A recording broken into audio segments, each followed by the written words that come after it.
Power star Pawan Singh charge का चेहरा बन चुके हैं। चार्ज एक सॉफ्ट ड्रिंक है, उसका चेहरा आमिर खान है। जी हाँ, आमिर खान इस चार्ज ड्रिंक को प्रमोट करते हैं और अब चार्ज सॉफ्ट ड्रिंक को प्रमोट भोजपुरी बेल्ट में पवन सिंह करेंगे।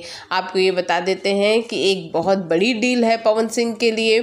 साथ ही चार्ज से पवन सिंह ने अच्छा खासा पैसा भी चार्ज किया है और इस ब्रांड कोलैबोरेशन में पवन सिंह को अब तक की उनकी सबसे हाईएस्ट फीस मिली है। चार्ज अपना एक प्रॉपर वीडियो शूट भी पवन सिंह के साथ करेगा। आपने आमिर खान के साथ चार्ज का एक ऐड देखा होगा और उसी तर्ज पर पवन सिंह के साथ भी एक बहुत बड़ा वीडियो शूट होगा। साथ ही ये सिर्फ भोजपुरी बेल्ट के लिए ही होगा और तो और इसकी जानकारी खुद एक वीडियो बनाकर पवन सिंह ने ही अपने सोशल मीडिया साइट्स पर दी है।